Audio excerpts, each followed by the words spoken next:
जगच्चेतारं सच्चिदानन्दविग्रहं सदा सुस्मेरवदनं बालकृष्णं नमाम्यहं।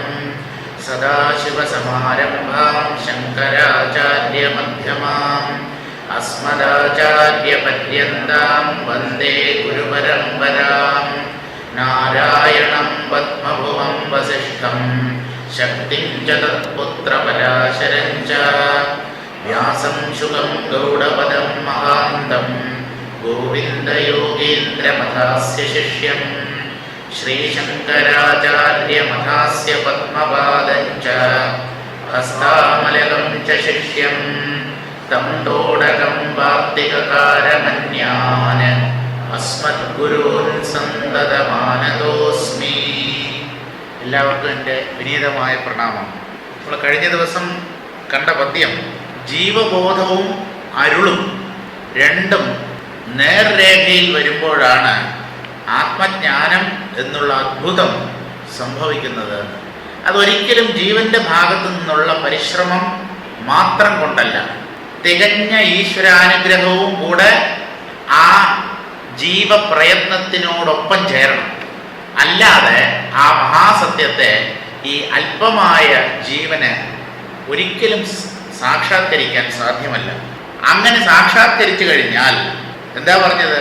തരാസിനുണിപോൽ സമാധിവരിൻ ജ്ഞാന ഇരാശൻ ഉമക്കൊപ്പാരവർ. നീ ജ്ഞാന രാജാവാകും കുഞ്ഞ്. ജ്ഞാനത്തിന്റെ അവസാന വാക്ക് നീ ആയിത്തീരും. നീ പറയുന്നതാവും അവസാന വാക്ക്, വേദവാക്ക്. എന്താ? അനുഭവത്തിന്റെ തലത്തിൽ നിന്ന് സംസാരിക്കുന്നവന്റെ വാക്കിന് ശക്തിയേറും.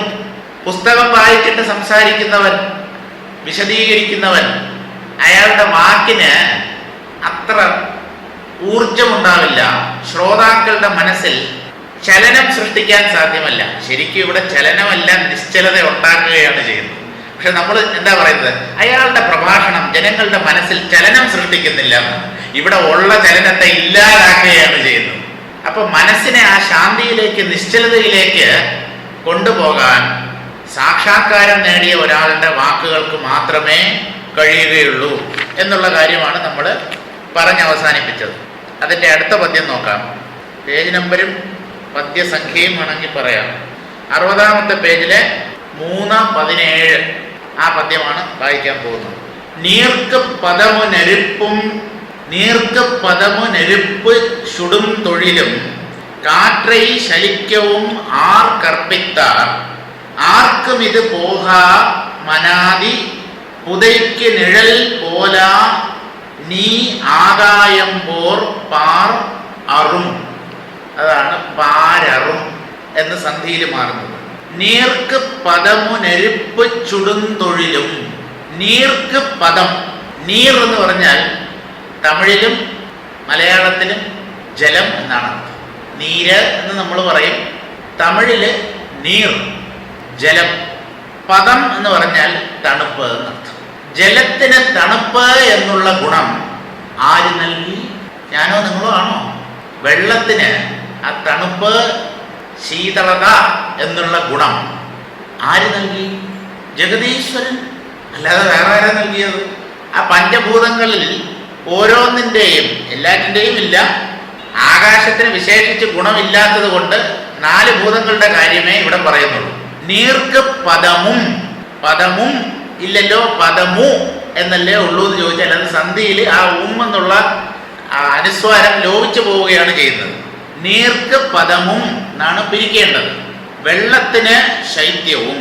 നെരുപ്പ് ചുടും തൊഴിലും. നെരുപ്പ് എന്ന് പറഞ്ഞാൽ അഗ്നി. അഗ്നിക്ക് ദഹിപ്പിക്കാനുള്ള കഴിവുണ്ടല്ലോ, ദാഹക ശക്തി, കത്തിക്കാനുള്ള കഴിവ്. ഇത് ആരാ അഗ്നിക്ക് നൽകിയത്?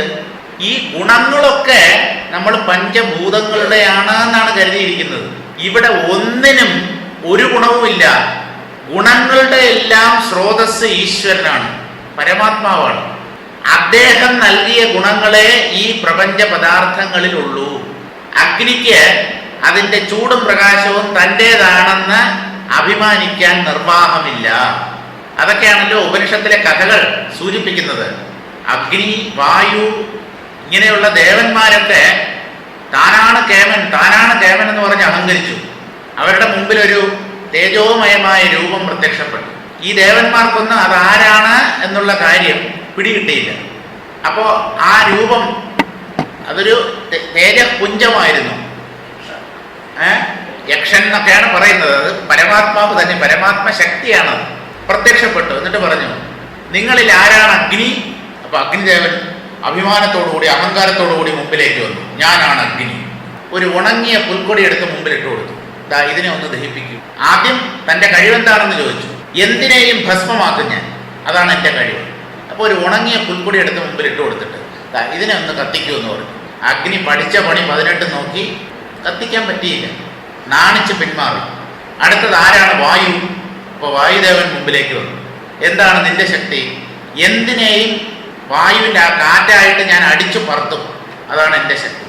ഇതേ പുൽക്കൊടിയെ മുമ്പിൽ ഇട്ട് കൊടുത്തിട്ട് പറഞ്ഞു, ഇതിനെ ഒന്ന് പറത്തി ദൂരെ ഒന്നും കൊണ്ടുപോകണ്ട, സ്വല്പം അപ്പുറത്തേക്ക് നിന്റെ ശക്തി കൊണ്ടൊന്ന് പറത്തി കാണിക്കുക എന്ന് പറഞ്ഞു. വായുവും ശ്രമിച്ചു, പരാജിതനായി. ഇങ്ങനെ ഓരോരുത്തരും തോറ്റ് പിന്മാറി. അപ്പോഴാണ് അവർക്ക് മനസ്സിലായത്, നമ്മുടെ കഴിവല്ല ഇത്, തൻ്റേതാണെന്ന് അവർ അഹങ്കരിച്ചു, അഭിമാനിച്ചു. അവരുടെ തെറ്റ് അല്ലെങ്കിൽ അബദ്ധം അവർക്ക് മനസ്സിലായി. എന്താണത്? പരമാത്മശക്തി, പരമാത്മാവ് തന്നെയാണ്. അതിൽ യക്ഷൻ എന്നൊക്കെയാണ് ആ ഉപനിഷത്തിൽ പറയുന്നത്. ജഗതീശ്വരൻ്റെ ഒരു പ്രതീകമാണ് ആ തേജപുഞ്ചം.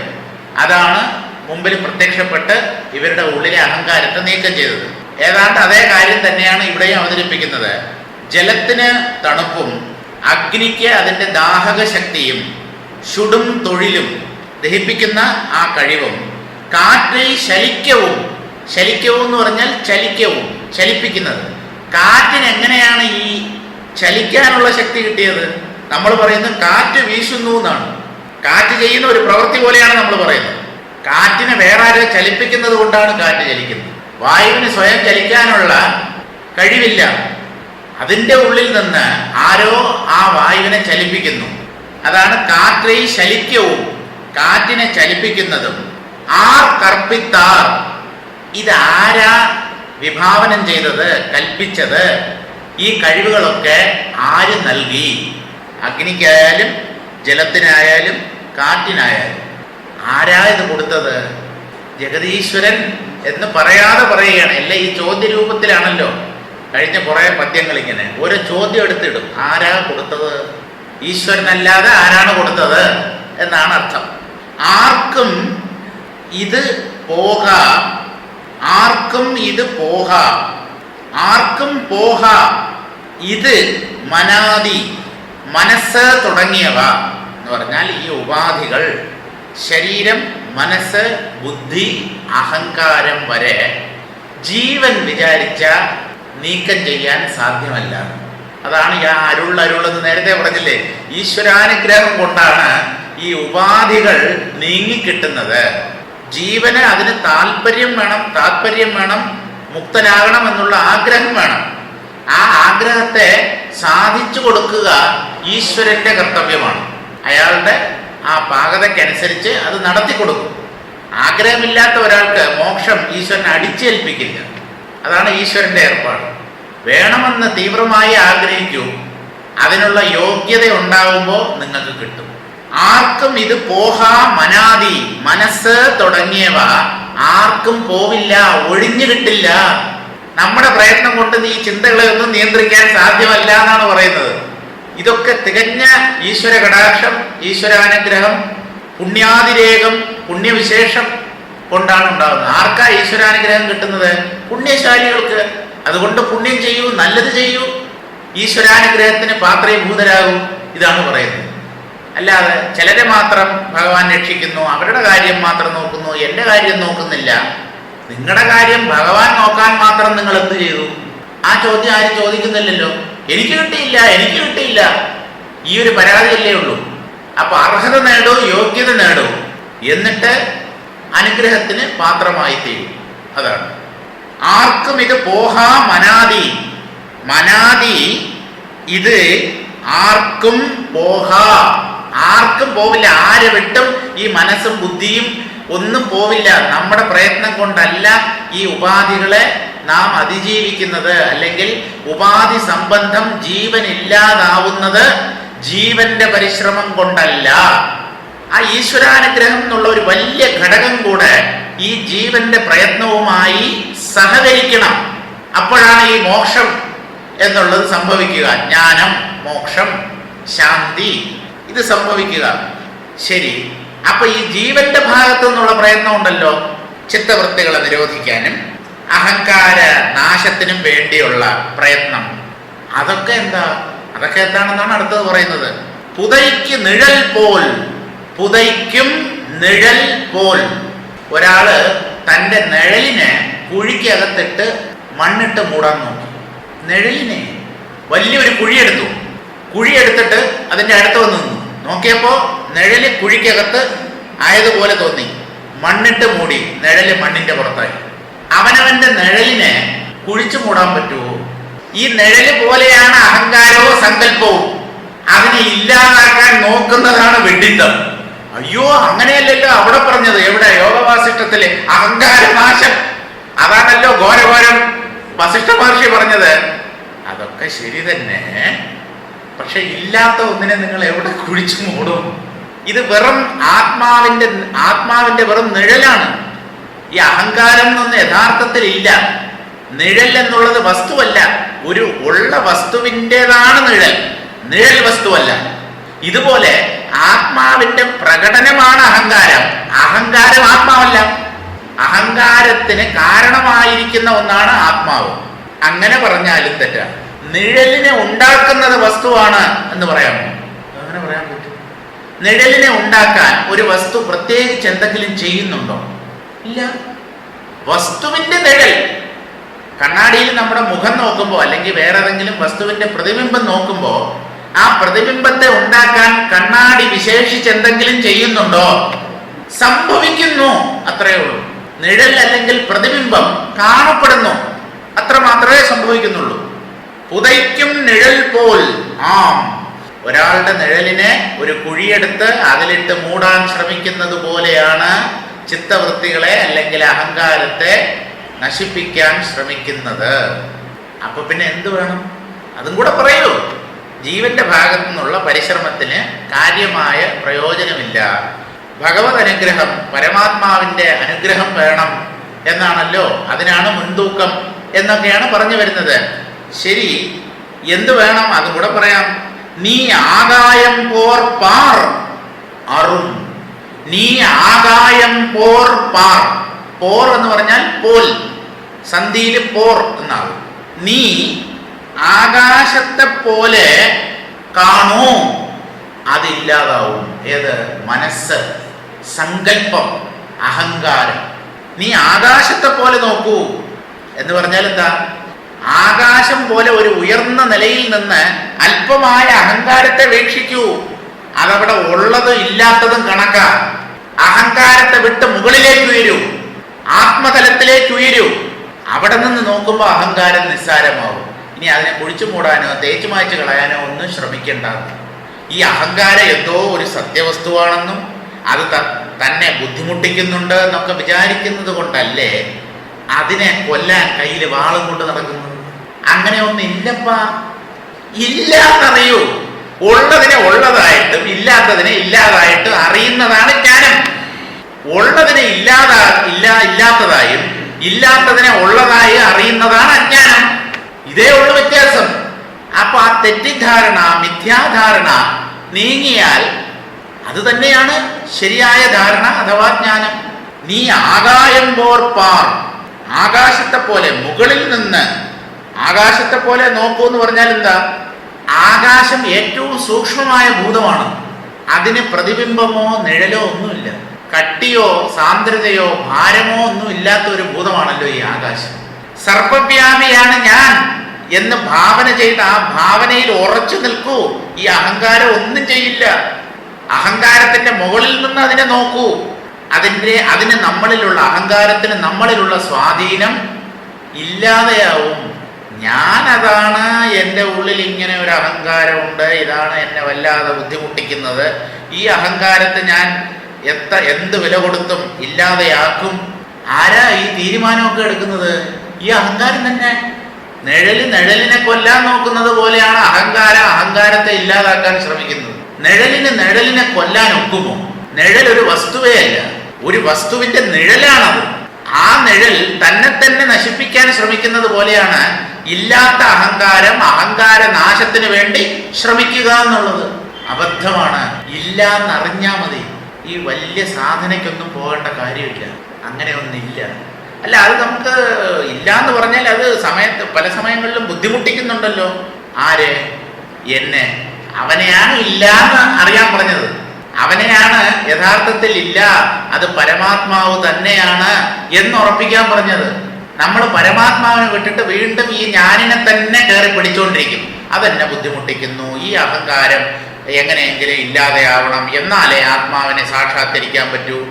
ആത്മാവ് തന്നെയാണ് ഒരു നിഴൽ രൂപത്തിൽ നമ്മുടെ ഉള്ളിൽ പ്രവേശിക്കുമ്പോൾ അഹങ്കാരം എന്ന പേരിൽ അറിയപ്പെടുന്നത്. അങ്ങനെ ഒരു വസ്തുവില്ല, ആത്മാവിൽ നിന്ന് ഭിന്നമായ ഒരു വസ്തുവില്ല. അതുകൊണ്ട് നീ ആകാശത്തെ പോലെ കാണൂ, ഉയർന്ന തലത്തിൽ നിന്ന് അതിനെ വീക്ഷിക്കൂ. അങ്ങനെ ആയാൽ അറും, അത് അറ്റുപോകും, അതിന് നമ്മിലുള്ള സ്വാധീനം ഇല്ലാതെയാവും. അങ്ങനെ ഒന്നില്ല എന്നറിഞ്ഞാൽ മാത്രം മതി. അത് വളരെ ലളിതമായ ഒരു പദ്യമാണ്. അതിന് കൂടുതൽ വ്യാഖ്യാനമൊന്നും ആവശ്യമില്ല. നീരിന് ശീതത്വവും തീക്ക് ഉഷ്ണവും കാറ്റിന് ചലനത്വവും ആരാണ് ഏകിയത്? അവയുടെ സ്വപ്രകൃതമല്ലേ? അതുപോലെ മനസ്സിന്റെ പ്രകൃതം ചലനത്വമാകയാൽ അതിനെ നിശ്ചലമാക്കുക അസാധ്യമാണ് ആർക്കും തന്നെ.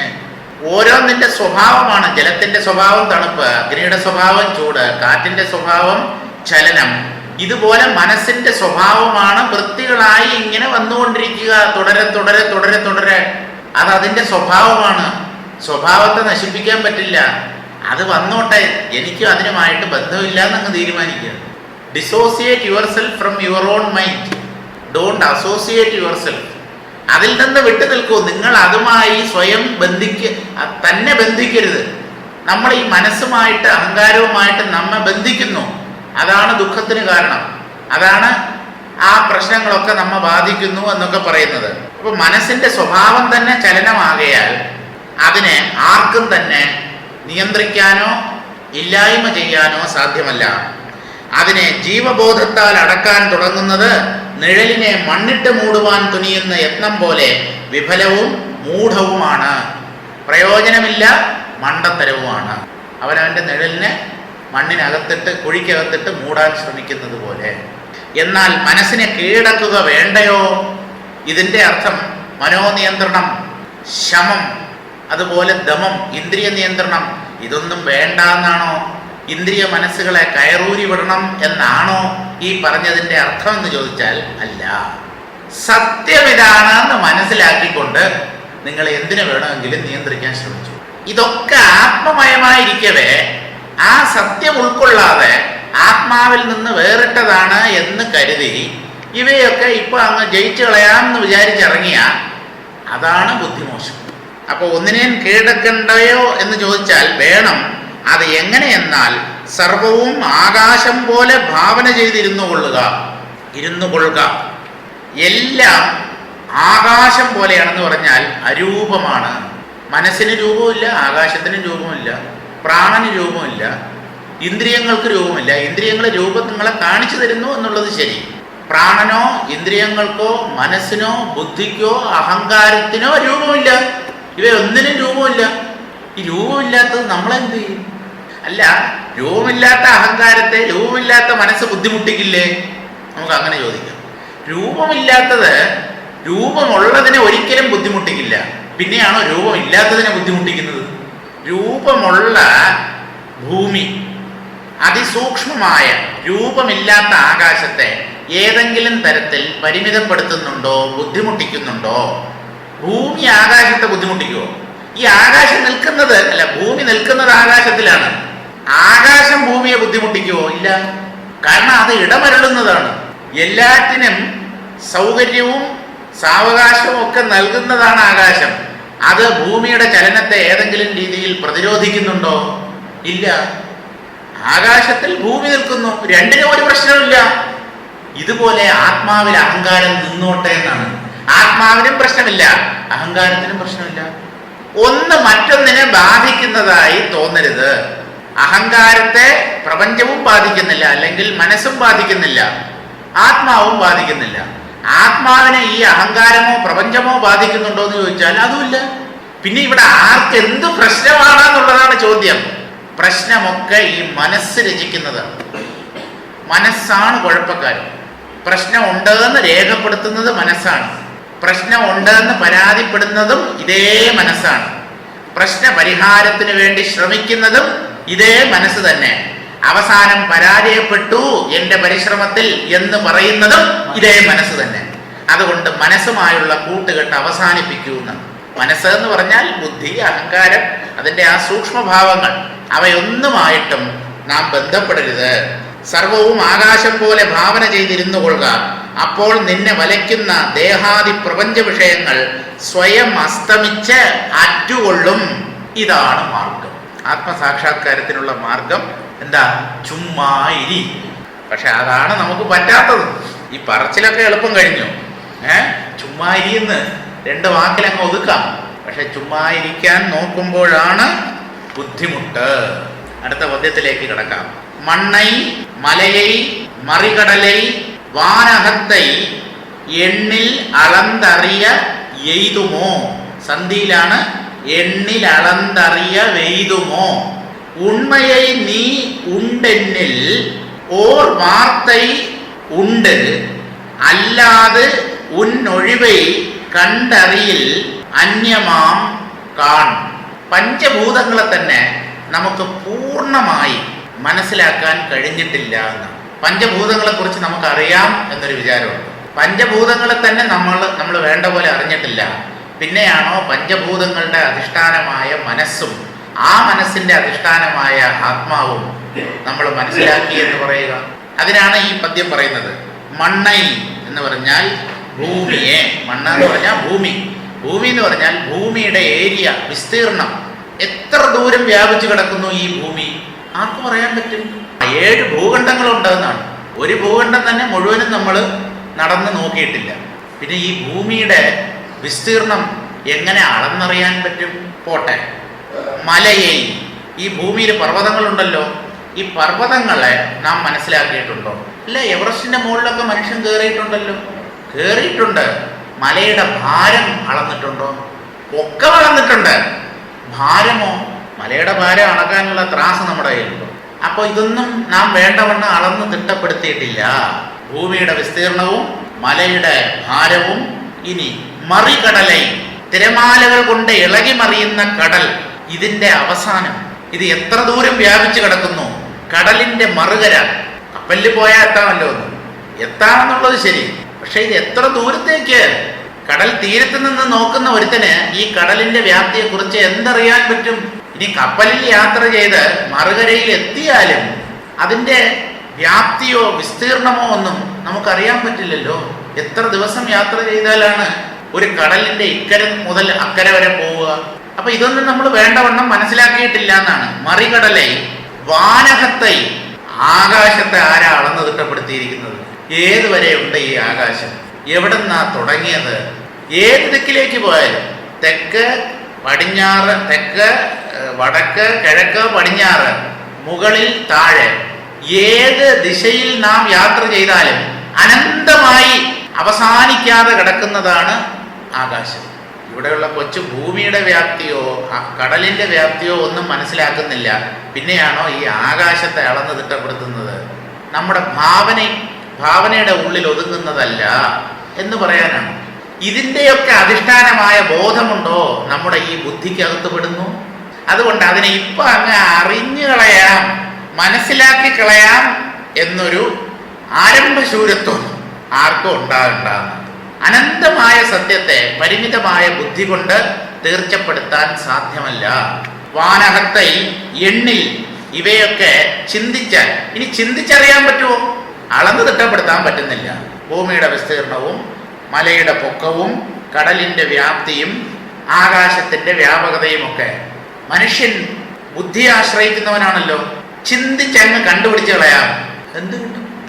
എണ്ണിൽ എന്ന് പറഞ്ഞാൽ വിചാരിച്ചാൽ, ചിന്തിച്ചു നോക്കിയാൽ, മനനം ചെയ്താൽ അളന്നറിയ എയ്തുമോ, ഇതിനെയൊക്കെ അളന്നറിയാൻ സാധിക്കുമോ? എയ്തുമോ എന്ന് പറഞ്ഞാൽ സാധ്യമാണോ, കഴിയുമോ എന്നാണ് അർത്ഥം.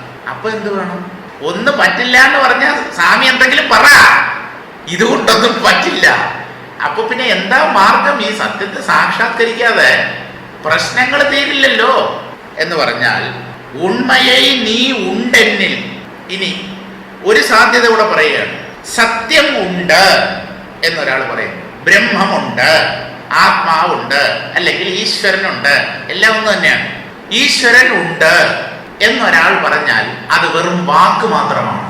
ഈശ്വരനിൽ നിന്നുണ്ടാകുന്നതാണ് വാക്ക്. യോന്തഃപ്രവിശ്യ മമ വാചമിമാം പ്രസുപ്താം സഞ്ജീവയതേ.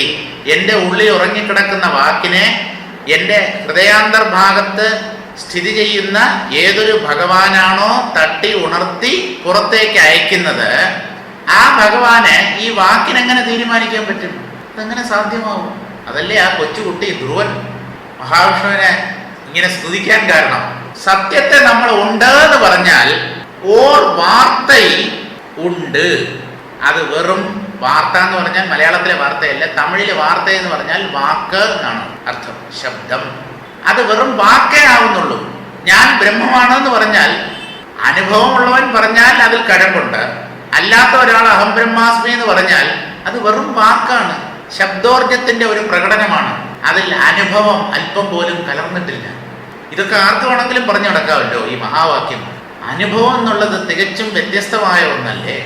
ഓർ വാർത്തയുണ്ട്, ഉണ്ടെന്നിൽ ഓർ വാർത്തയുണ്ട്.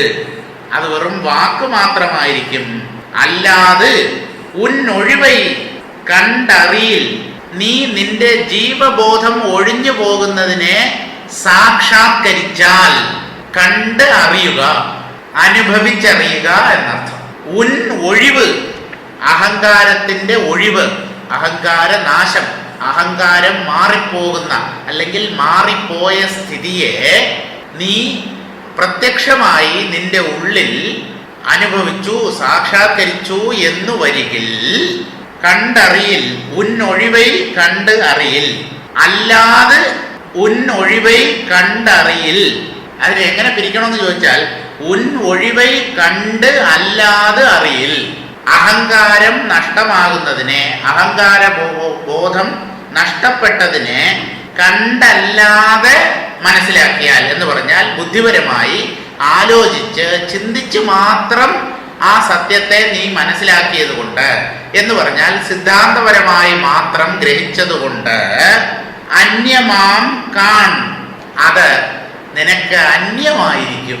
സിദ്ധാന്തപരമായ അറിവോടുകൂടി നാം നിന്നുപോയാൽ ആ ബ്രഹ്മം എന്നും നമ്മിൽ നിന്ന് അന്യമായിരിക്കും.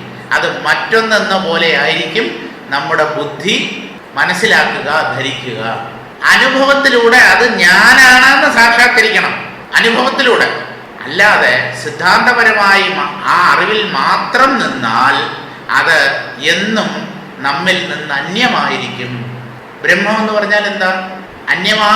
അന്യമായിരിക്കും എന്ന് പറഞ്ഞാൽ എന്താ അർത്ഥം? ഞാൻ ബ്രഹ്മമാണെന്ന് പറയുന്നുണ്ടെങ്കിലും ഞാൻ ബ്രഹ്മമാണെന്നുള്ള അനുഭവം ഇല്ലാത്തത് കൊണ്ട് എന്നിൽ നിന്നും വേറിട്ടതായിരിക്കും ആ ബ്രഹ്മം എന്നും. അതിനെ തൻ്റെ അന്തരാത്മാവായി സാക്ഷാത്കരിക്കാത്തിടത്തോളം കാലം നമുക്ക് ആ അന്യത്വം, ആ ദ്വൈതം അല്ല വേണ്ടത്. രണ്ടും ഒന്ന് എന്നുള്ള ഏകത്വം, അദ്വൈതമാണ് നാം സാക്ഷാത്കരിക്കേണ്ടത്. അന്യമാം കാൺ, മനസ്സിലാക്കൂ, ഇതിനെ ഒന്ന് മനസ്സിലാക്കൂ. ഇങ്ങനെയുള്ള മഹാത്മാക്കൾ പറയുന്ന കാര്യത്തെ കാണൂ എന്ന് പറഞ്ഞാൽ നല്ലപോലെ ബുദ്ധിയിൽ ഇതിനെ കേട്ട് മനനം ചെയ്ത് ചിന്തിച്ചറിയൂ. അതാണ് കാണൂ എന്ന് പറഞ്ഞാൽ.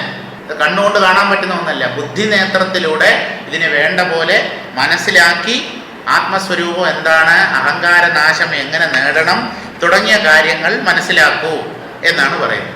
നിന്റെ ഒഴിവ് എന്ന് പറഞ്ഞാൽ, നിന്റെ ഉള്ളിലെ അഹങ്കാരം, ജീവബോധം അല്ല, ഉൻ ഒഴിവ്, നിന്റെ ഒഴിവ്. ഒഴിവ് എന്ന് പറഞ്ഞാൽ ഒഴിഞ്ഞു പോവുക, മാറിപ്പോവുക, ഇല്ലാതെയാവുക എന്നർത്ഥം. ഉൻ ഒഴിവൈ, നിന്റെ അഹന്ത അകന്നു പോകുന്നതിനെ, ആ അഹങ്കാര നാശത്തെ അറിഞ്ഞിട്ട് വേണം പറയാൻ. ഞാൻ എന്നുള്ള ഭാവം നീങ്ങിപ്പോകുന്നതിനെ ആദ്യം സാക്ഷാത്കരിക്കണം. അത് തന്നെയാണ് ആത്മസാക്ഷാത്കാരം. എന്നിട്ട് പറയാം അതിനെ അനുഭവിക്കണം. അതാണ് പ്രധാനം. മണ്ണ്, മല, കടൽ, ആകാശം ഇവയെ അളന്ന് തിട്ടപ്പെടുത്തിക്കൊള്ളുവാൻ സാധ്യമാണോ? അതുപോലെ ബൃഹത്തായി സർവപരിപൂർണമായ ശിവത്തെ ഇന്ന വിധമായിരിക്കുന്നു എന്ന് ഒരുവനെ പ്രത്യക്ഷമായി കാട്ടിക്കൊടുക്കുവാൻ ഒക്കുന്നതാണോ?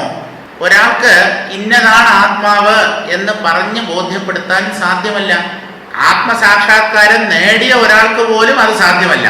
പിന്നെ എങ്ങനെയാണ് ആത്മസാക്ഷാത്കാരം നേടാതെ സിദ്ധാന്തപരമായി മാത്രം ഈ ആത്മാവിനെ അറിഞ്ഞ ഒരാൾ മറ്റൊരാളെ പറഞ്ഞു മനസ്സിലാക്കുന്നത്? സാധ്യമല്ല. അത് വാക്കുകൾക്ക് അതീതമാണ്, മനോബുദ്ധികൾക്കും അതീതമാണ്, ഏറ്റവും സൂക്ഷ്മമായതാണ്. അതിൻ്റെ സ്വരൂപമാണ് അറിവ്. അത് അറിവിന് വിഷയമാവുകയില്ല. അത് എല്ലായിടത്തും അറിയുന്നവനായി മാത്രമേ സ്ഥിതി ചെയ്യൂ. അതാണ് അറിവിന്റെ പ്രകടനമാണ് അറിയുന്നവൻ. ജീവൻ, ഞാൻ എന്നുള്ള ഭാവം അറിവിന്റെ പ്രകടനമാണ്. ജീവഭാവം മോശമാണ്. ജീവഭാവമില്ലാത്ത ഘനീഭവിച്ച അറിവ്, അനുഭവമാണ് ബ്രഹ്മം. അപ്പൊ ഈ അഹങ്കാരം എന്ന് പറയുന്നത് താണതലത്തിലാണ്. ഈ ആളെന്ന് പറയുന്നത് താഴേക്കിടയിലുള്ള ആളാണ്. ആൾ, വ്യക്തി എന്ന് പറഞ്ഞാൽ മോശം, സത്യം, തത്വം, അതിൽ ആളില്ല. അതൊരാളുമല്ല. അതിന് തത്വം എന്നാണ് ഉപനിഷത്തുകൾ പറയുന്നത്. തത്വം എന്ന് പറഞ്ഞാലും മതി, ബ്രഹ്മം. അത് തത്വം എന്ന് പറഞ്ഞാലും ബ്രഹ്മതത്വം എന്ന് പറഞ്ഞാലും തെറ്റൊന്നുമില്ല.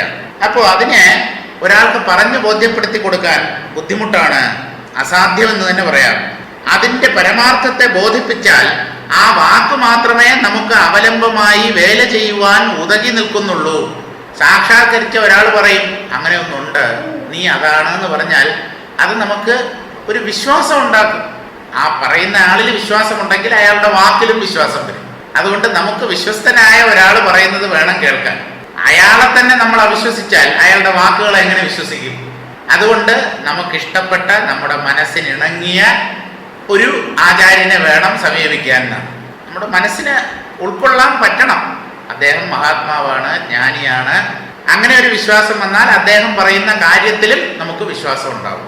അതല്ലാതെ നീ ഒഴിയുന്ന ഇടത്തെ ബ്രഹ്മത്തെ, ഞാൻ എന്നുള്ള ഭാവം ഒഴിഞ്ഞു പോകുന്ന ആ പോയിന്റോ അല്ലെങ്കിൽ അങ്ങനെയുള്ള ആ സ്ഥിതിയാണ് ബ്രഹ്മം. ആ ബ്രഹ്മത്തെ മറ്റു സാധനങ്ങളെ പോലെ കരസഹായത്താൽ ജീവബോധം മൂലം കണ്ടറിയുവാൻ തുനിഞ്ഞാൽ, അത് കരസഹായത്താലാണോ പരസഹായത്താലാണോ എന്നുള്ളത് എനിക്ക് സംശയമാണ്. പരസഹായത്താൽ എന്നുള്ളതായിരിക്കും ശരി. അവിടെ കൈയുടെ സഹായമല്ലല്ലോ. മറ്റുള്ള വേറൊരാളുടെ സഹായത്തോടു കൂടി ഈ ആത്മജ്ഞാനം നേടാമെന്ന് പറഞ്ഞാൽ അത് നടപ്പില്ല. അവനവന്റെ സ്വരൂപത്തെ അവനവൻ വേണം സാക്ഷാത്കരിക്കാൻ. വേറൊരാൾക്ക് ചൂണ്ടിക്കാണിക്കാം, മാർഗം പറഞ്ഞു തരാം. അല്ലാതെ എനിക്ക് വേണ്ടി അദ്ദേഹം അറിഞ്ഞതുകൊണ്ട് ഞാൻ അറിഞ്ഞതാവില്ലല്ലോ. അതുകൊണ്ട് അത് ആത്മാനുഭവം, അത് ഓരോ വ്യക്തിയും ഉള്ളിൽ സ്വയം നേടേണ്ടതാണ്. പരസഹായത്താൽ ജീവബോധം മൂലം കണ്ടറിവാൻ തുനിഞ്ഞാൽ അത് നിനക്ക് എത്തിപ്പെടാൻ കഴിയാതെ നിന്നെ വിട്ടകന്നു പോകുമെന്ന് നീ പ്രത്യേകം ധരിക്കുക. അതാണ് പറഞ്ഞത്. അത് എപ്പോഴും നമ്മിൽ നിന്ന് അന്യമായി തന്നെ നിൽക്കും. അത് താനാണ് എന്നുള്ള അറിവ് ഒരിക്കലും ഈ ജീവൻ ഉണ്ടാവില്ല. ആ ഭേദം പോണം. ആത്മാവ്, ജീവൻ എന്നുള്ള ആ ഭേദം നീങ്ങണം. അതാണ് അഹങ്കാരത്തിന്റെ ഒഴിവ് എന്ന് പറഞ്ഞത്. അടുത്ത പദ്യം വായിക്കാം. ഉദിത്തൊടുങ്കും പൊയ്ക്കാരുപാദാനം എന്നാത് ഉദിപ്പൈ ഉദിപ്പാൽ ഒടുക്കിൻ പതൈത്തെഴുந்த പന്തன்றோ சாட்சியைப்போர் பார் வேர் பறித்த மரம் கொந்தலர்ந்து காயாது ஒக்கும் ഉദിത്തൊടുങ്കും പൊയ്ക്കാർ ഉപാദാനം എന്നാത്. ഉദിത്ത് ഒടുങ്ങും, ഉദിക്കുകയും ഒടുങ്ങുകയും ചെയ്യുന്നത് എന്ന് പറഞ്ഞാൽ ഉദിച്ചസ്തമിക്കുന്നത് കള്ളം. ഉദിക്കാതെ അസ്തമിക്കാതെ ഉദിച്ചസ്തമിക്കുന്നവയ്ക്കെല്ലാം ആധാരമായി നിൽക്കുന്നത് ഏതോ അത് സത്യം. ഈ മാനദണ്ഡം വെച്ചുകൊണ്ട് വേണം സത്യത്തെയും മിഥ്യയെയും വിലയിരുത്താൻ. സത്യം ഉദിക്കുന്നുമില്ല, അസ്തമിക്കുന്നുമില്ല. മിഥ്യ ഉദിച്ചസ്തമിക്കും, അസ്തമിച്ചിട്ട് വീണ്ടും ഉദിക്കും, പിന്നെയും അസ്തമിക്കും, വീണ്ടും ഉദിക്കും.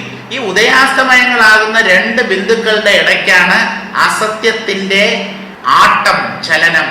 സത്യം ആധാരമാണ്, ബേസാണ്. അത് ചലിക്കില്ല. ആടുന്നതിനെല്ലാം, ചലിക്കുന്നതിനെല്ലാം സപ്പോർട്ട് ചെയ്യുന്നതാണ്. അത് ചലിക്കാതിരിക്കുന്നത് കൊണ്ടാണ് ഈ ആടുന്നവയ്ക്കൊക്കെ ആടാൻ പറ്റുന്നത്. അത് മനസ്സായാലും ശരീരമായാലും ഇന്ദ്രിയങ്ങളായാലും ബുദ്ധിയായാലും എന്ത് തന്നെ ആയാലും അഹങ്കാരം പോലും ഉദിച്ചസ്തമിക്കുന്നതാണ്. ജാഗ്രത് സ്വപ്നങ്ങളിൽ അഹങ്കാരമുണ്ട്, പ്രകടമാണ്, സുഷുപ്തിയിൽ ലയിച്ചു പോകുന്നു. അതുകൊണ്ട് ആ ഞാൻ എന്നുള്ള ഭാവവും കള്ളം. ഇത് എവിടെ നിന്നാണ് ഉദിക്കുന്നത്, എവിടേക്ക് അസ്തമിക്കുന്നു, എവിടെ ചെന്ന് ലയിക്കുന്നു, അതിനെ കണ്ടെത്തിയാൽ അത് സത്യം. എളുപ്പമുള്ള കാര്യമൊന്നുമില്ല. ഞാൻ ഉദിച്ചസ്തമിക്കുന്നത് എവിടെ എന്ന് ആരാ മനസ്സിലാക്കേണ്ടത്? ഈ ഞാൻ തന്നെ. ഞാൻ ഉദിച്ചതിന് ശേഷം അത് എവിടെ നിന്ന് ഉദിച്ചു എന്നറിയാൻ പ്രയാസമാണ്. ഞാൻ അസ്തമിച്ചതിന് ശേഷം അത് എവിടെ ചെന്ന് ലയിച്ചു എന്നറിയാനും പ്രയാസം. പിന്നെ ഇത് എവിടെയാണ് ഉദിക്കുന്നത്, എവിടെയാണ് അസ്തമിക്കുന്നത്, എങ്ങനെ കണ്ടുപിടിക്കും? ഞാൻ ഈ അഹങ്കാരമല്ല എന്ന് തീരുമാനിക്കുക. എന്നിട്ട് ഈ ഞാനിനെ തന്നിൽ നിന്ന് അന്യമായി കാണുക. ഞാനിന്റെയും സാക്ഷിയായി മാറി നിൽക്കുക. ഉള്ളുകൊണ്ട്, ബുദ്ധി കൊണ്ട്, സൂക്ഷ്മമായി അങ്ങനെ നിന്ന് നോക്കുമ്പോൾ ഈ ഞാൻ ഉദിക്കുന്നതും അസ്തമിക്കുന്നതും അറിയാറാകും. ബുദ്ധിമുട്ടാണ്, പ്രയാസമാണ്. രമണ മഹർഷി എളുപ്പത്തിൽ അങ്ങ് പറഞ്ഞിട്ട് പോയി, നീ ആരെന്ന് ചിന്തിക്കൂ, അന്വേഷിക്കൂ, ഉള്ളിലേക്ക് തിരിയൂ. പറ്റണ്ടേ? അദ്ദേഹത്തിന് പറ്റി.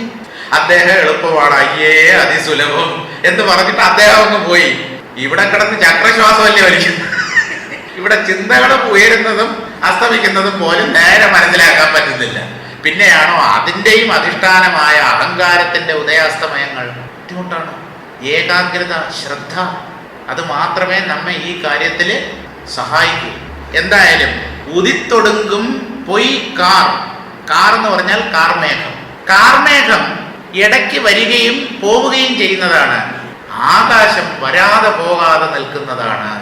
ആകാശം പോലെ ആത്മാ, മേഘത്തെ പോലെ അഹങ്കാരം തുടങ്ങിയ എല്ലാ ദൃശ്യങ്ങളും. വന്നു പോകുന്നത് സ്വരൂപമാവാൻ പറ്റില്ല. സ്വരൂപം വരികയോ പോവുകയോ ചെയ്യില്ല.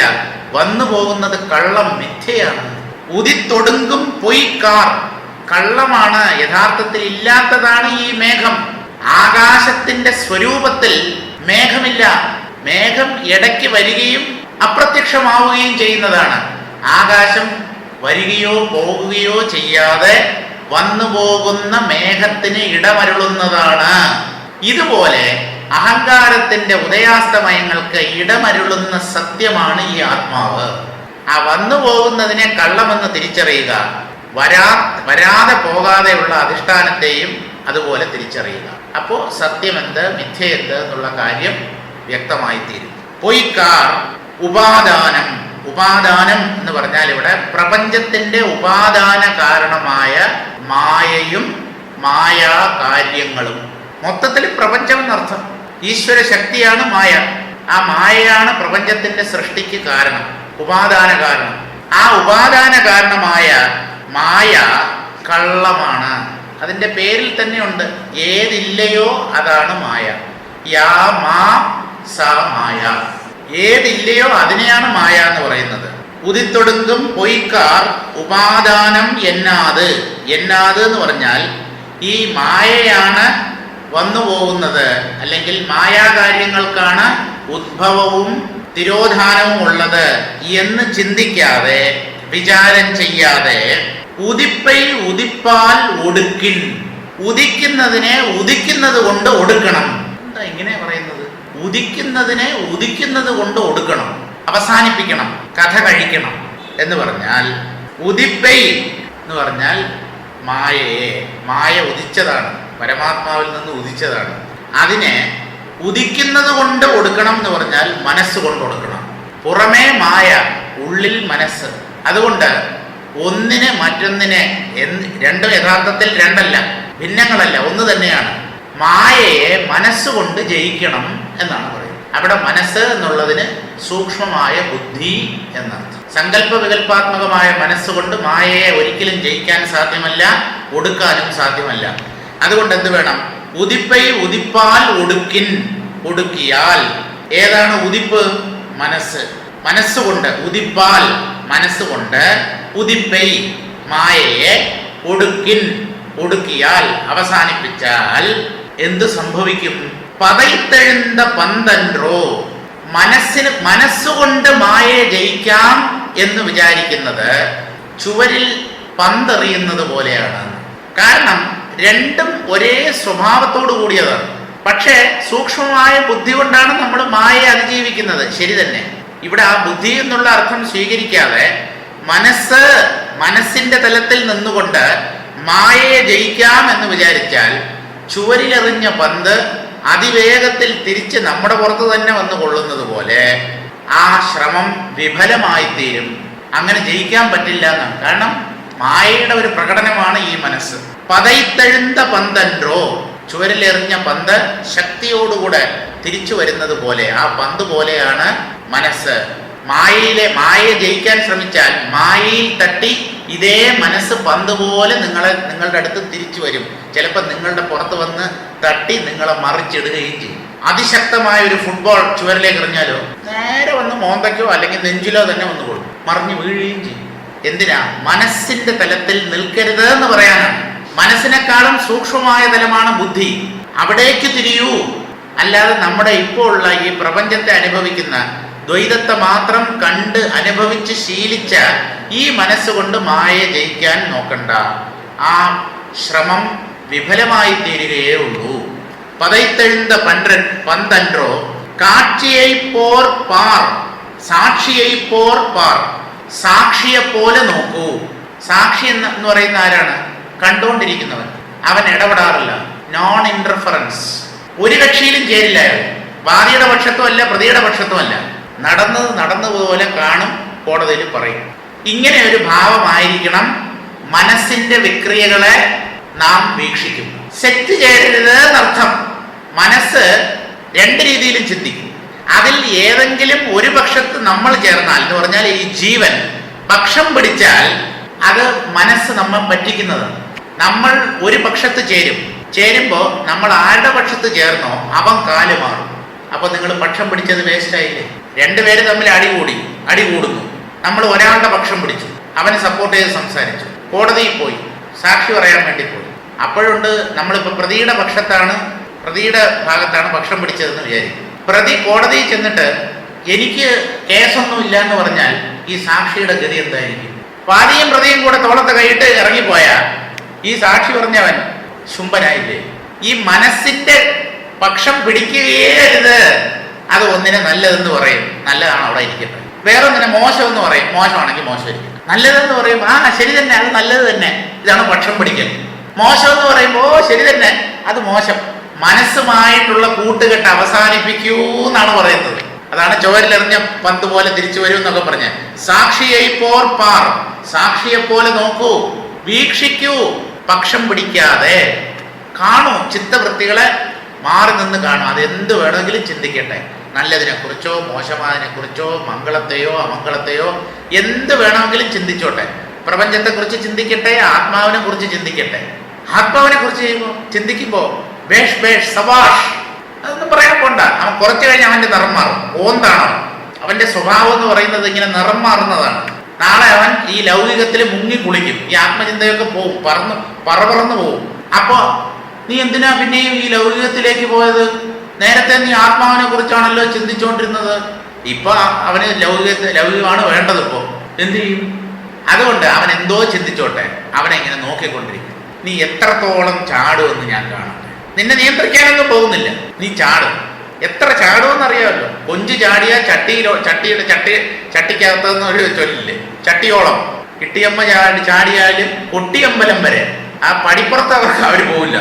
അതിനകത്താണ് ഈ വിക്രിയകൾ മുഴുവൻ. തിരിച്ച് അകത്ത് തന്നെ വന്ന് കയറും. ഇതുപോലെ ഈ മനസ്സ് എന്തൊക്കെ വിക്രിയകൾ കാണിച്ചാലും അവൻ വിക്രിയകളൊക്കെ അവസാനിപ്പിച്ച് ഈ ആത്മാവിലേക്ക് തന്നെ മടങ്ങി വരും. അതാണ് മനസ്സിന്റെ സ്വസ്ഥത, ശാന്തി എന്ന് പറയുന്നത്. അവനെ ബലാൽ ശാന്തി പഠിപ്പിക്കാനോ ശാന്തി ശീലിപ്പിക്കാനോ ഒന്ന് നോക്കിയാൽ അവൻ നിന്നു തരില്ല. നോക്കണ്ട. അവനെ നിയന്ത്രിക്കാൻ ശ്രമിച്ചാൽ അവന്റെ വാശി ഇരട്ടിയാവും. നീ എന്നെ നിയന്ത്രിക്കാൻ നോക്കുന്നല്ലേ, അതും ബലം ഉപയോഗിച്ച് ശരിയാക്കി തരാം. നിന്നെ കൊണ്ട് ഞാൻ ഓടും, നിന്നെ കൊണ്ട് പായും. അതുകൊണ്ട് എന്താ? ചിത്തവൃത്തികളെ നിരീക്ഷിക്കുക. അതാണ് ശരിക്കുള്ള സാധന. ശരിയായ സാധന എന്ന് പറയുന്നത് ധ്യാനത്തിലൊക്കെ അതാണ് ചെയ്യേണ്ടത്. പക്ഷെ അതല്ല, മനസ്സിന് ഇഷ്ടപ്പെട്ട ഒന്നിനെ അത് ഭാവന ചെയ്തുകൊണ്ടിരിക്കും. നമ്മൾ മനസ്സിനെ വീക്ഷിക്കാനാണ് പറയുന്നത്. മനസ്സിന് ഇഷ്ടപ്പെട്ടതിനെ അതിനെ കൊണ്ട് ചിന്തിപ്പിക്കുകയല്ല ധ്യാനം. മനസ്സ് എന്തിനെ ചിന്തിക്കുന്നു എന്ന് മാറി നിന്ന് കാണും. ഒരു 15 മിനിറ്റോ 20 മിനിറ്റോ അരമണിക്കൂറോ അതിനെ കയറൂരി വിടും. പോട്ടെ, എത്രത്തോളം പോകുമെന്ന് കാണാമല്ലോ. പോയാൽ മടങ്ങി വരും. മടങ്ങി വന്നല്ലേ പറ്റൂ. ഈ ആത്മാവുമായിട്ട് കൂട്ടിക്കെട്ടിയതാണ് ഈ മനസ്സ്. ഒരു പരിധിക്കപ്പുറം ഈ ആത്മാവിനെ വിട്ട് ഈ മനസ്സിന് സ്വതന്ത്രമായി പോകാൻ പറ്റില്ല. അവൻ മടങ്ങി തിരിച്ച് ഈ ആത്മാവാകുന്ന കുറ്റിയിലേക്ക് തന്നെ വരും. അതുവരെ ക്ഷമ വേണം. അവനെ പിടിച്ചു വലിച്ചു കഴിഞ്ഞാൽ അതൊന്നും നടക്കില്ല. നീ പോയിക്കോ. മോശമായതിലാണോ നിന്റെ പോക്ക്? നീ എത്ര മോശമായതിനെ വിചാരിക്കും? എത്ര നീചവും നികൃഷ്ടവും നിന്ദ്യവുമായ കാര്യങ്ങളെക്കുറിച്ച് നീ ചിന്തിക്കുക. പക്ഷെ ഞാൻ നിന്റെ കൂടെ ഇല്ല, ഞാൻ മാറി നിൽക്കുകയാണ്, നീ നിന്റെ വിഹാരം നടത്തിക്കുക. ഇങ്ങനെ മനസ്സിനെ വീക്ഷിക്കുന്ന ഒരു സ്വഭാവം നാം വളർത്തിയെടുക്കുന്നതോടുകൂടെ അതിൻ്റെ ചലനം അത്ഭുതകരമായി കുറയുന്നതായി നമുക്ക് അനുഭവിക്കാം. അതുകൊണ്ടാണ് ഈ രമണ മഹർഷി ധ്യാനം എന്ന് പറഞ്ഞാൽ, നീ ആരെന്നറിയൂ, നിന്റെ ചിത്തവൃത്തികളെ ഉള്ളിലേക്ക് തിരിയൂ, അവിടെ എന്താണ് നടക്കുന്നതെന്ന് കാണൂ, അവിടെയുള്ള ആ സിനിമയും ഡാൻസും നൃത്തവും ഒക്കെ ഒന്ന് കണ്ടുകൊണ്ടിരിക്കൂ. അവസാനം ആ മനസ്സിന്റെ വിക്രിയകളെല്ലാം അവസാനിക്കുന്നതാണ്. അപ്പൊ സാക്ഷിഭാവത്തിൽ നിന്നാൽ എന്ത് സംഭവിക്കും? വേർപറിത്ത മരം, വേര് നീക്കം ചെയ്യപ്പെട്ട ഒരു മരം, അത് പൂക്കുകയോ കായ്ക്കുകയോ ചെയ്യും. എന്താണ് ഈ മനസ്സിന്റെ വേര്? ഞാൻ എന്ന ഭാവം. അതിനെ നമ്മൾ അടർത്തി മാറ്റി അതിനെ ഒരു സാക്ഷിയുടെ സ്ഥാനം നൽകുകയാണ്. ഞാനാണല്ലോ വീക്ഷിക്കുന്നത്. എന്തിന്? എൻ്റെ തന്നെ മനസ്സിന്, ചിത്തവൃത്തികളെ. ഈ ഞാനിനെ മാറ്റി നിർത്തുന്നതോടുകൂടി മനസ്സാകുന്ന മരത്തിന്റെ വേരറ്റു. അത് പിന്നെ പൂക്കാനും കായ്ക്കാനും ഒന്നും തുടങ്ങില്ല. ആ വൃത്തികൾ ഉപശമിക്കും. വേർപറിത്ത മരം കൊന്തലർന്ന് എന്ന് പറഞ്ഞാൽ പൂക്കാതെ, പൂങ്കുലകളില്ലാത്ത, കൊന്ത് എന്ന് പറഞ്ഞാൽ പൂങ്കുല, ആ പൂങ്കുലയൊന്നും ഉണ്ടാകാതെ, കായാത് കായ്ക്കാത്ത ഒക്കും പോലെ ഇരിക്കും. പൂക്കാത്തതും കായ്ക്കാത്തതുമായ മരം പോലെ ഇരിക്കും അഹങ്കാരത്തെ വേർപെടുത്തിയ മനസ്സ്. അതിൻ്റെ ചാഞ്ചല്യമൊക്കെ അങ്ങ് കുറയും, അവസാനം ഇല്ലാതെയാവും. നമ്മൾ അതിനെ വെച്ചുകൊണ്ടാണ് ഈ സാധന ചെയ്യുന്നത്. മന്ത്രം ജപിക്കൂ എന്ന് പറയുമ്പോൾ മനസ്സിന് കൊടുക്കുന്ന ഓർഡറാണ്, നല്ലത് തന്നെ. അവനെ ജപിക്കൂ എന്ന് പറഞ്ഞിട്ട് അവൻ ജപിക്കുന്നുണ്ടോ എന്ന് നിങ്ങൾ മാറി നിന്ന് നോക്കുന്നുണ്ടോ? ഇതാരും ചെയ്യില്ല. ഈ മന്ത്രജപത്തിൽ വാസ്തവത്തിൽ ഇതാണ് ചെയ്യേണ്ടത്. മനസ്സിനൊരു പണി കൊടുത്തിട്ട് അവൻ ആ പണി ഭംഗിയായി ചെയ്യുന്നുണ്ടോ എന്ന് ഇടയ്ക്കിടയ്ക്ക് നോക്കണം. ആ നോക്കുന്ന സമയത്ത് നമുക്ക് ജപിക്കാൻ പറ്റില്ല. മനസ്സ് ജപിക്കുന്നതിന് സാക്ഷിയായി നിൽക്കണം. അതാണ് ശരിക്കും ജപം. മനസ്സിനാണല്ലോ ഒരു മന്ത്രം കൊടുക്കുന്നത്. പക്ഷെ അവിടെയും ഈ അഭിമാനം കയറി വന്നിട്ട് ഞാൻ ജപിക്കുന്നു. അപ്പോൾ എന്താ? നമ്മളെയും മനസ്സിനെയും നാം കൂട്ടി ഘടിപ്പിച്ചു. അതുകൊണ്ട് ഈ സാധനയിൽ എന്താണ് ചെയ്യേണ്ടത് എന്ന് ചോദിച്ചാൽ, സാധകൻ തൻ്റെ ഉള്ളിൽ വരുന്ന ചിത്തവൃത്തികളെ മറ്റൊന്നിനെ എന്ന പോലെ കാണാനുള്ള ഒരു അഭ്യാസം, അതാണ് സാധന. അതാണ് ഏറ്റവും ഫലപ്രദമാവുന്നത് എന്നാണ്. കായാതെ ഒക്കും, പൂക്കാത്ത കായ്ക്കാത്ത വേരറ്റ മരം പോലെയായിത്തീരും മനസ്സിൻ്റെ സ്ഥിതി.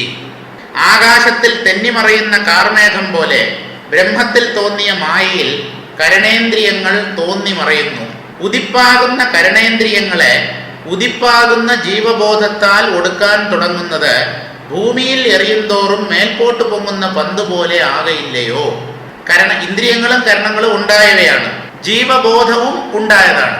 ജീവബോധത്തെ വെച്ചുകൊണ്ട് ഇന്ദ്രിയ മനസ്സുകളെ നിയന്ത്രിക്കുക എന്ന് പറയുന്നത് ചുവരിലെറിഞ്ഞ പന്ത് പോലെ അല്ലെങ്കിൽ തറയിൽ എറിഞ്ഞ പന്ത് പോലെയാകും.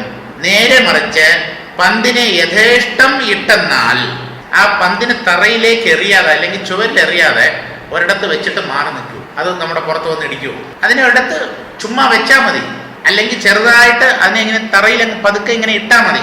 കുറച്ചു നേരം അതവിടെ കിടന്ന് ചാടിയിട്ട് തറയിൽ വീണ് ചിലപ്പോൾ കുറച്ച് ദൂരം ഉരുളും, എന്നിട്ട് നിശ്ചലമാണ്. നമ്മൾ ചുവരിൽ എറിയുകയാണ് ചെയ്യുന്നത്, അല്ലെങ്കിൽ തറയിൽ എറിയുകയാണ് ചെയ്യുന്നത്.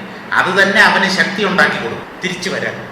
പന്തിനെ യഥേഷ്ടം ഇട്ടെന്നാൽ അതവിടെ നിശ്ചലമായി കിടന്നുകൊള്ളും. കരണേന്ദ്രിയങ്ങളെ ക്രിയകളാൽ നശിപ്പിക്കാൻ തുടങ്ങാതെ സാക്ഷിഭാവേന അവയോട് നിസ്സംഗത്വം അവലംബിച്ച നിലയാണ് പ്രകൃതത്തിൽ അനുഷ്ഠേയമായിട്ടുള്ളത്.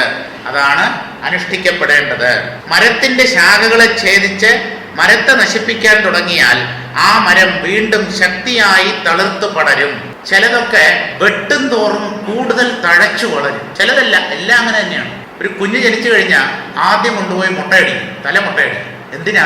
ധാരാളം മുടി വളരാനാണ്. മുടി വളരാൻ ഉള്ള മുടി കൂടെ കളഞ്ഞാൽ എങ്ങനെയാ? അതങ്ങനെയാണ്. ആദ്യം ഉണ്ടായിരുന്ന മുടി കംപ്ലീറ്റ് മുറിച്ച് മാറ്റിയാൽ തഴച്ചു വളരും, സമൃദ്ധമായി വളരും. ആൺകുഞ്ഞുങ്ങൾക്കും പെൺകുഞ്ഞുങ്ങൾക്കും മുട്ടയടിക്കാറുണ്ട്.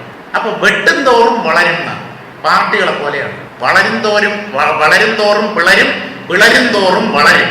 രാഷ്ട്രീയ പാർട്ടികളെ പോലെയാണ്. മരം വീണ്ടും ശക്തിയായി തളിർത്ത് പടരും. എന്നാൽ നാരായ വേര് വെട്ടിക്കളയുന്ന പക്ഷം ആ വൃക്ഷം പാടെ നശിക്കുന്നതാണല്ലോ. തായ്വേര് മുറിച്ചു കളഞ്ഞാൽ പിന്നെ അത് തഴച്ചു വളരില്ല, കാലക്രമത്തിൽ അത് ഉണങ്ങി നശിക്കും.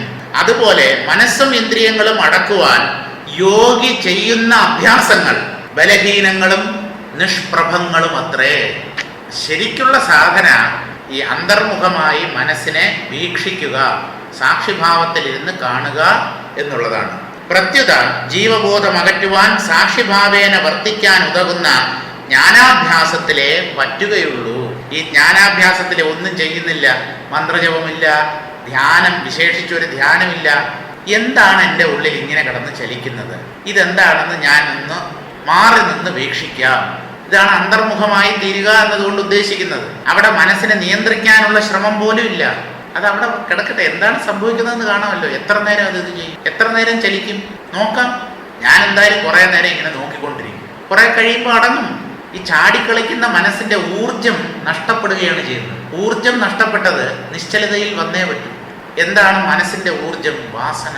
പണ്ട് നമ്മൾ ചെയ്തു കൂട്ടിയ വാസനകളാണ് മനസ്സിന് ഊർജം പ്രദാനം ചെയ്യുന്നത്. ആ വാസനകൾ ഇങ്ങനെ ചലിച്ച് തന്നെ, അത് ഉള്ളിൽ ചലിച്ചാലും ശരി, പുറത്തുള്ള കർമ്മങ്ങളായി തീർന്നാലും ശരി, അത് എക്സോസ്റ്റ് ചെയ്ത് പോവുകയാണ്, ഇല്ലാതാവുകയാണ് ചെയ്യുന്നത്. അപ്പോൾ മനസ്സിന്റെ ഓരോ ചലനവും നമ്മിൽ സന്തോഷമുണ്ടാക്കി തീർക്കണം. ഒരു വിളക്കിലെ എണ്ണ തീർന്നു വരികയാണ്. ഏതാണ്ട് എണ്ണ തീരാറാവുമ്പോൾ ആളിക്കത്തും. എൻ്റെ മനസ്സ് സാധനയുടെ ആദ്യഘട്ടത്തിൽ ഇത്രയും ചലിക്കില്ലായിരുന്നു, ഇപ്പൊ അത് വല്ലാതെ കണ്ട് ഇളകുന്നു. സാരമില്ലടോ, അണയാൻ പോകുന്ന വിളക്കാണ്. ഇല്ലെങ്കിൽ ഇതൊക്കെ തന്നെ നമ്മുടെ മനസ്സിന് വിഷമം ഉണ്ടാക്കി തീർക്കും. എൻ്റെ സാധന നിഷ്ഫലമായോ, ഞാൻ ഒരു ഘട്ടത്തിൽ എത്തി എന്നാണല്ലോ വിചാരിച്ചത്, എൻ്റെ മനസ്സ് അങ്ങേയറ്റം ഇപ്പോഴും ചപലമാണല്ലോ എന്നൊക്കെ തോന്നി ഒരു നിരാശയുണ്ടാവും. വേണ്ട, നിരാശയ്ക്ക് വകയില്ല. ഇവിടെ പ്രതീക്ഷയ്ക്ക് മാത്രമേ വകയുള്ളൂ. മനസ്സിന്റെ ഓരോ ചലനവും അതിൻ്റെ മരണത്തിലേക്കുള്ള പോക്കാണ്. വേഗത കുറഞ്ഞു വരും. വണ്ടി ഓഫ് ചെയ്താലും, ഇറക്കത്തിലാണ് വണ്ടി പോകുന്നതെങ്കിൽ എൻജിൻ ഓഫ് ചെയ്താലും അത് കുറേ ദൂരം പോവില്ലേ? അയ്യോ, ഞാൻ വണ്ടി ഓഫ് ചെയ്തു, പിന്നെയും വണ്ടി പോവുകയാണല്ലോ, വണ്ടിക്ക് എന്തോ തകരാറുണ്ട് എന്ന് വിചാരിച്ചാൽ എത്ര വിഡ്ഢിത്തമാണ്. വണ്ടിക്ക് തകരാറില്ല, ഓഫ് ചെയ്തിട്ടും അത് പോകുന്നത് എന്തിനാന്ന് ചോദിച്ചാൽ കുറച്ചുകൂടെ താഴെ ചെന്നിട്ട് നിൽക്കാനാണ്. അത് നിശ്ചലതയിലേക്ക് വരാനാണ് ആ പോക്ക്. അതിന് വിഷമിക്കേണ്ട കാര്യമൊന്നുമില്ല. അപ്പൊ ഒരിക്കലും നമ്മുടെ മനസ്സിനെ തളരാൻ അനുവദിക്കരുത്.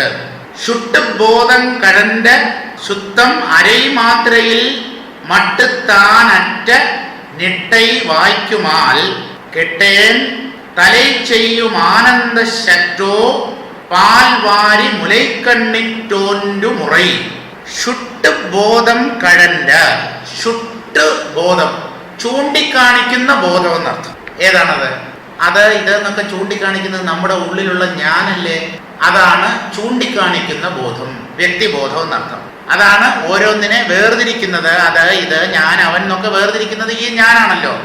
ആ ബോധാംശത്തെയാണ് ജീവബോധം എന്ന് പറയുന്നത്. ശുട്ടുബോധം കഴന്റെ എന്ന് പറഞ്ഞാൽ വിവേചിച്ചറിയുന്ന, വേറെ വേറെ ഭേദങ്ങൾ വിവേചനം കാണിക്കുന്ന ജീവബോധം ഇല്ലാതാക്കിയ ശുദ്ധം. വ്യക്തിബോധം ഇല്ലാതാവുന്നത് ആത്മബോധത്തിലാണ്. അതാണ് പവിത്രമായ സ്ഥാനം, അതാണ് ശുദ്ധം. ശുദ്ധത്തെ തന്നെയാണ് ശുദ്ധം എന്ന് പറയുന്നത്. ശുട്ടുബോധം കഴന്റെ ശുദ്ധം അരൈ മാത്രയിൽ. അവിടെ അരൈ അരമാത്ര എന്നല്ല, ശുദ്ധമരൈ. ശുദ്ധമരൈ എന്ന് പറഞ്ഞാൽ ശുട്ടുബോധം കഴന്റെ ശുദ്ധം, ശുദ്ധമായ വസ്തു. അരൈ എന്നുള്ളതിന് പകുതി എന്നുള്ള അർത്ഥമല്ല, അരൈ മാത്രയിൽ എന്ന് തന്നെയാണ്.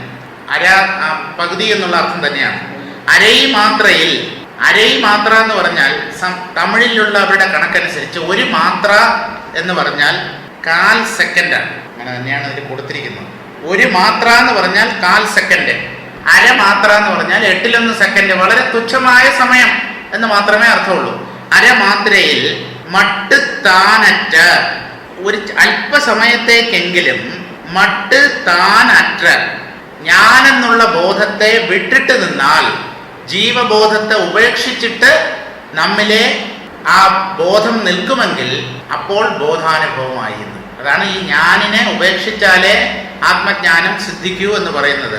അരൈ മാത്രയിൽ മട്ട് താൻ അറ്റ, താൻ അറ്റ എന്ന് പറഞ്ഞാൽ ഞാൻ ഇല്ലാത്ത, ഞാൻ അറ്റുപോയ. നിട്ടൈ വായിക്കും ആൽ, നിട്ടൈ എന്ന് പറഞ്ഞാൽ നിഷ്ഠ. അങ്ങനെ ഒരു നിഷ്ഠ സംഭവിക്കുന്നു, കിട്ടുന്നു എങ്കിൽ കെട്ടേൻ, കെട്ടേൻ എന്ന് പറഞ്ഞാൽ എന്താ, ഇന്റർജെക്ഷൻ ആണ്. ഞാൻ നശിച്ചു, നശിച്ചു എന്ന് പറഞ്ഞാൽ ഞാൻ നശിച്ചു എന്നല്ല, ഒരു ദയനീയതയെ സൂചിപ്പിക്കുന്നതാണ്. അയ്യോ എന്നൊക്കെ നമ്മൾ പറയില്ലേ, അതിനു പകരം കെട്ടേൻ എന്നുള്ള വാക്കാണ് ഉപയോഗിച്ചിരിക്കുന്നത്. ഓ എന്ന് ഇംഗ്ലീഷിൽ പറയുന്നത് പോലെ തന്നെ ദുഃഖത്തെ സൂചിപ്പിക്കുന്നത്. തലൈ ചെയ്യും ആനന്ദ ശത്രോ, തലൈ ചെയ്യും ആനന്ദ ശത്രോ എന്ന് പറഞ്ഞാൽ ഉയർന്നു വരുന്ന, ഉദിക്കുന്ന ആനന്ദം. അഹങ്കാരമില്ലാതാകുമ്പോൾ ഉള്ളിൽ നിന്ന് ഉദിച്ചുയരുന്ന ആനന്ദം ശത്രോ, അത് ചെറുതാണോ? മഹത്തായ ആനന്ദമല്ലേ, അനന്തമായ സുഖമല്ലേ അപ്പോൾ തെളിയുന്നത്? അത് ഒരു ചെറിയ ആനന്ദമാണോ? അല്ല. അതാണ് തലൈ ചെയ്യും ആനന്ദം ശത്രോ. ആ ആനന്ദാനുഭവം ഏതുപോലെയാണെന്ന് ചോദിച്ചാൽ, പാൽ വാരി മുലൈക്കണ്ണിർ തോன்றுം മുറൈ. പാൽ വാരി, വാരി എന്ന് പറഞ്ഞാൽ ജലം എന്നാണ് അർത്ഥം, ഇവിടെ കടൽ, പാൽക്കടൽ. ഒരു മുലക്കാമ്പിലൂടെ ഒരാൾ ഉറിഞ്ചിയെടുക്കുന്നു എന്ന് വിചാരിക്കുക. ഇതുപോലെയാണ് ഈ ഞാൻ ബോധത്തിലൂടെ, ആ വാതിലിലൂടെ അനന്തമായ സത്യത്തെ അനുഭവിക്കുക എന്നുള്ളത്. അപ്പുറത്തുള്ളത് പാൽക്കടലാണ്, പക്ഷേ അതൊരു മുലക്കാമ്പിലൂടെയാണ് ഒരാൾ ഉറിഞ്ചി കുടിക്കുന്നതെങ്കിൽ അതേതുപോലെ? അതുപോലെയാണ് അനന്തമായതിനെ അല്പമായതിലൂടെ അനുഭവിക്കുമ്പോഴുള്ള അനുഭവം. അനുഭവിക്കപ്പെടുന്നത് അനന്തമാണ്, അനന്തമായ പാൽക്കടലാണ് അനുഭവിക്കുന്നത്. നമ്മൾ അതിൻ്റെ സ്വാദാണ് ആസ്വദിക്കുന്നത്. പക്ഷേ ഈ ജീവബോധത്തിലൂടെയാണ്, അതുമായി നമ്മൾ ഒന്നായിട്ടില്ല. ഈ ഞാനെന്നുള്ള ഒരു വിടവിലൂടെ ആ സത്യത്തെ നമ്മൾ ഇങ്ങനെ കാണുന്നു. ഒരു ചെറിയ സുഷിരത്തിലൂടെ ആകാശത്തെ നോക്കിയാൽ എങ്ങനെ ഇരിക്കും? ആ സുഷിരത്തിന്റെ ആ ദ്വാരം, അതിന്റെ ആ വട്ടം ചെറുതാണ്, പക്ഷെ അതിലൂടെ അപ്പുറത്തുള്ള അനന്തമായ ആകാശമാണ് ഒരാൾ കാണുന്നത്. അതിന് പകരമാണ് ഇവിടെ പറഞ്ഞത് പാൽവാരി മുലൈക്കണ്ണിർ തോன்றுം മുറൈ.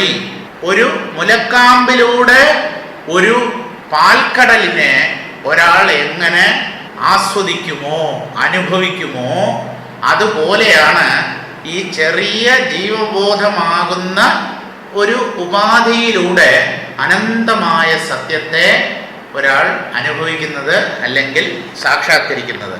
അതിൻ്റെ മലയാളം വ്യാഖ്യാനം കൂടെ വായിച്ചിട്ട് നമുക്ക് നിർത്താം. ചൂണ്ടുബോധം ആണ് ശുദ്ധബോധം, ജീവബോധം എന്നർത്ഥം.